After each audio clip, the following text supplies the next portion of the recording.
Jajaran Kepolisian Resor Kota Bandung bersama petugas Dinas Perhubungan dan Satpol PP mulai memperketat pengamanan di lokasi pemakaman putra sulung Gubernur Jawa Barat Ridwan Kamil, Emeril Khan Mumtaz. Pengamanan difokuskan di sekitar area pemakaman dengan membatasi akses keluar masuk kendaraan dan hanya kendaraan pekerja maupun keluarga saja yang diizinkan memasuki kawasan makam. Warga yang datang untuk menyaksikan persiapan pemakaman pun hanya diperbolehkan melihat dari luar pagar kompleks pemakaman. Kapolresta Bandung pada Minggu 12 Juni menyebut pihaknya menerjunkan 150 personel yang disebar hingga ke jalur yang dilalui iring-iringan pengantar jenazah. Polresta Bandung, kami hanya akan menyampaikan terkait dengan pola pengamanan yang akan kami laksanakan. Kami menyiapkan kurang lebih sekitar 150 personil dengan gabungan Satpol PP dengan Dishub. Dan dari situ kami akan membatasi yang boleh masuk dengan yang tidak ke area pemakaman. Rombongan Gubernur Jawa Barat Ridwan Kamil bersama jenazah Emeril Khan Mumtaz dijadwalkan tiba di Kota Bandung pada Minggu malam ini setelah melalui perjalanan dari Zurich, Swiss. Setibanya di Kota Bandung, jenazah akan disemayamkan di rumah dinas gubernur sebelum dimakamkan di Desa Cimaung, Kabupaten Bandung esok harinya. Dari Kabupaten Bandung, Jawa Barat, Mardiansyah Al-Afghani, Kantor Berita Antara, mewartakan.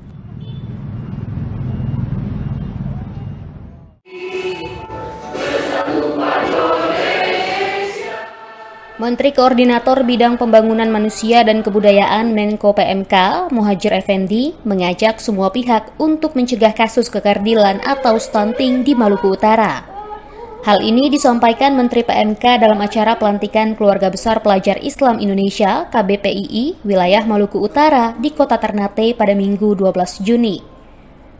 Menko Muhadjir Effendi menambahkan, wilayah Maluku Utara memiliki potensi sumber daya alam yang melimpah, baik hasil pertanian maupun perikanan yang dapat dimanfaatkan untuk mengatasi stunting dengan cara meningkatkan pemenuhan kebutuhan gizi bagi ibu dan anak. Kalau kita ingin membangun sumber daya manusia ke depan, itu nolkan stunting. Karena itu mestinya Maluku Utara dengan sumber daya alamnya yang luar biasa tadi disebut oleh Pak Asisten, mestinya bisa digerakkan masih besar-besaran untuk mengenolkan Maluku Utara ini. Berdasarkan studi status gizi Indonesia, kasus stunting di Maluku Utara cukup tinggi, yakni mencapai 27,5%. Dengan persentase tertinggi di Kabupaten Pulau Taliabu, 32,5%, dan terendah di Kota Ternate, yakni 24%. Upaya pemerintah daerah dan berbagai pihak terkait lainnya, termasuk pengurus KBPII, diperlukan untuk menghilangkan stunting yang menjadi salah satu penyebab rendahnya kualitas sumber daya manusia. Dari Ternate, Maluku Utara, Harmoko, Kantor Berita Antara, mewartakan.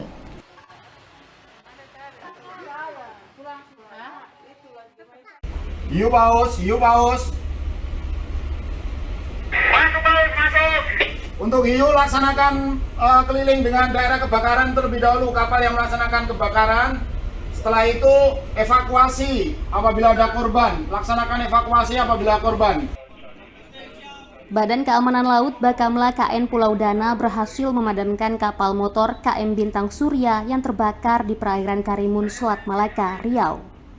KM Bintang Surya yang terbakar merupakan kapal kargo kayu bermuatan barang kelontong yang sedang berlayar dari Singapura menuju Tanjung Balai Karimun.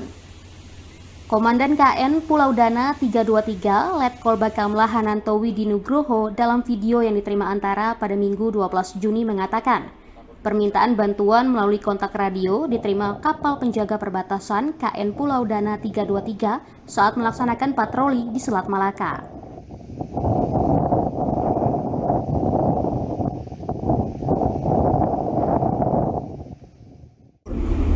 Selanjutnya KN Pulau Dana menambah kecepatan menuju area lokasi dan didapatkan satu buah kapal kayu kargo telah terbakar. Selanjutnya KN Pulau Dana menurunkan RIP untuk melaksanakan evakuasi bersama-sama dengan KRI Lemadang dari TNI Angkatan Laut dan melaksanakan pemadaman dengan menggunakan firefighting KN Pulau Dana 323. KM Bintang Surya membawa 18 anak buah kapal atau ABK, di mana 17 orang selamat dan 1 orang diantaranya dinyatakan meninggal dunia. Korban selanjutnya dibawa ke Tanjung Balai Karimun untuk pemeriksaan medis. Tim Kantor Berita Antara mewartakan.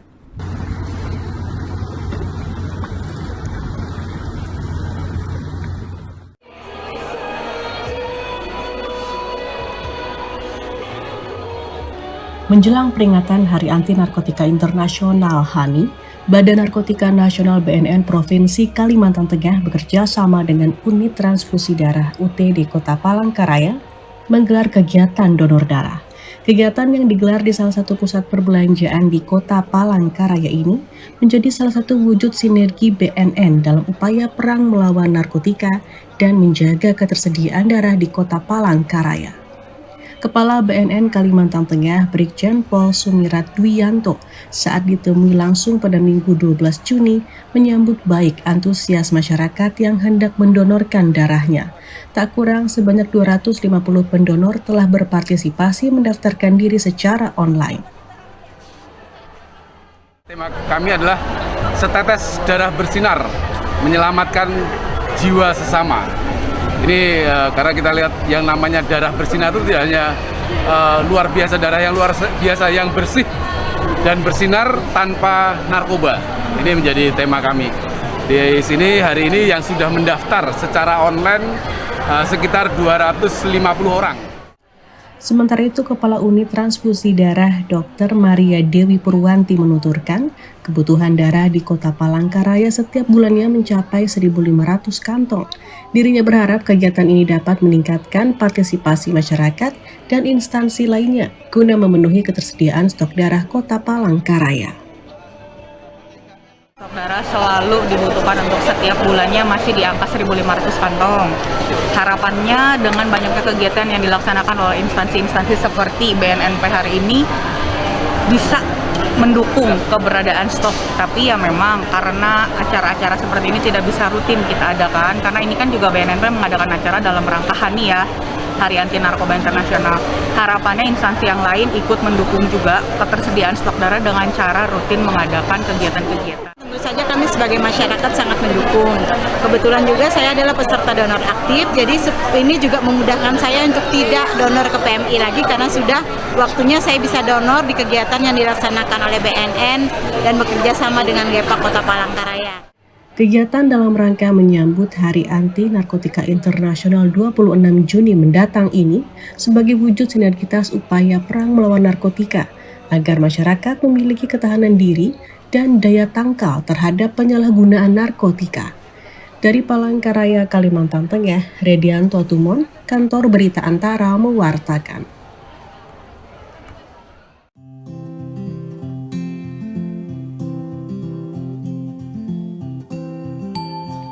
Delapan produk bermanfaat yang berasal dari rehabilitasi lahan gambut dan hutan bakau, yaitu madu bakau, madu kelulut, kopi gambut, serbuk jahe dan temulawak, gula semut, teh bakau, serta minyak serai berhasil diciptakan oleh seorang warga Kecamatan Pontianak Timur bernama Dede Purwansyah.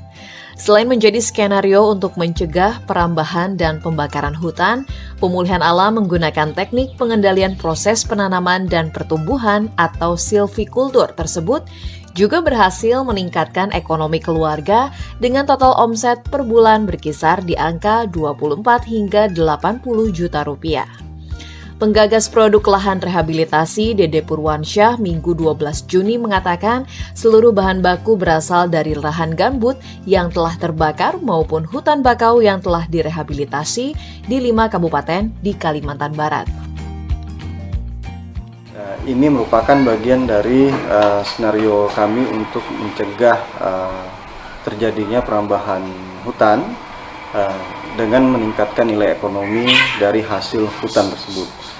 Nah, misal kopi gambut ini dihasilkan dari kondisi rehabilitasi lahan gambut yang bekas terbakar, yang kemudian ini ditanam di area bekas terbakar tadi, kemudian tahun ketiga ini sudah mulai panen, dan ini akhirnya kita promosikan untuk menjadi nilai ekonomi tambahan bagi masyarakat sekitar. Dede menambahkan, selain bisa terhindar dari risiko kerusakan lingkungan secara signifikan, edukasi dan intervensi tersistem di sekitar kawasan rehabilitasi lahan sangat dibutuhkan. Hal tersebut agar peningkatan kesejahteraan melalui inovasi masyarakat bisa terwujud secara optimal. Dari Pontianak, Kalimantan Barat, Indra Budi Santoso, Kantor Berita Antara, mewartakan.